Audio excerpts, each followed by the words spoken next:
Tajaajilli immigireeshinii fi lammummaa Itoophiyaa dhaabbilee federaalaa kenna tajaajilaan wal qabatee komiin bal'aan irratti ka'aa ture keessaa isa tokko yoo ta'u, riiformii waggoottan muraasa darbaniif tajaajilicha keessatti gaggeeffamaa tureen jijjiirama qabatamaa dhaabbilee agarsiisan keessaa tokko ta'uusaa Ministeerri Muummee Dr. Abiy Ahmed dubbachuun isaanii ni yaadatama.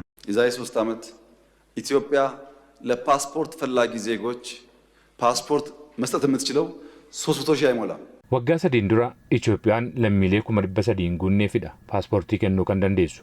Bara kana paaspoortii miiliyoona 4 dhiyeessiteetti dhiyeessii 300,000 ture gara miiliyoona 4tti ol guddisuuf jijjiirama gadi fagoon ala yaaduun hin danda'amu. Jijjiirama jiru biiroo immigireeshinii deemuun ilaaluun ni danda'ama.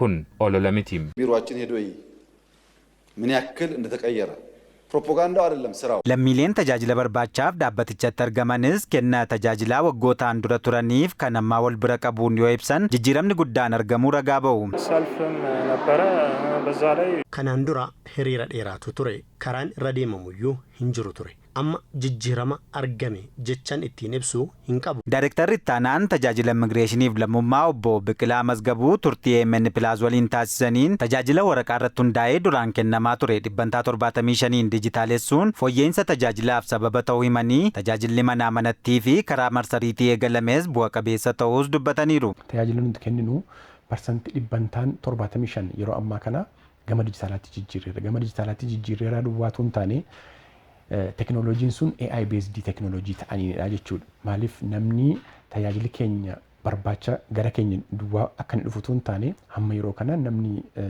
dijitaal literaasii rakkoo isaan qabne mana isaa taa'ee onlaayinii appilaayi gochuu hin danda'a.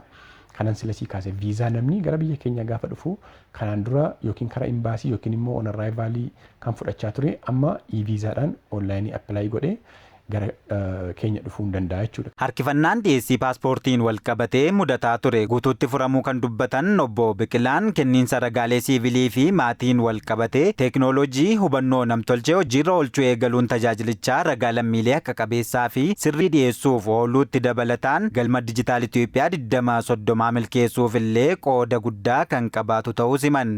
Fakkeenyaaf magaalaa Finfinnee keessatti already kan nuti hojiirra oolchine namni tokko bakka tokko duwwaadhaa waraqaa dhalootaa fudhachuu danda'a jechuudha. Maaliif siistamichi wal dubbisa walitti integreet ta'adha. Kana akka biyyaalessaatti gochuufidha kan nuti deemaa jiru.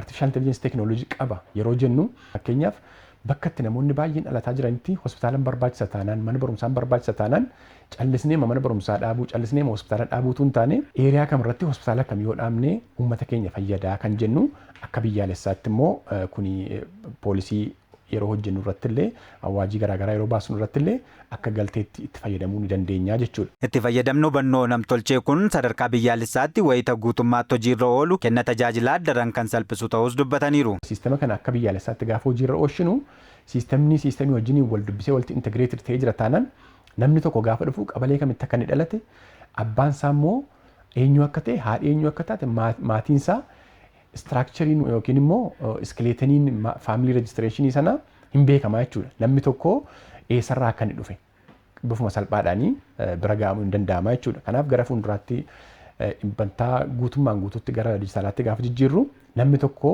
tajaajila keenya barbaadee gaafa dhufu harkuma isaa duwwaa dhufee verify godha. Harka isaa tokko ashaaraa isaatiin dhufee verify godha.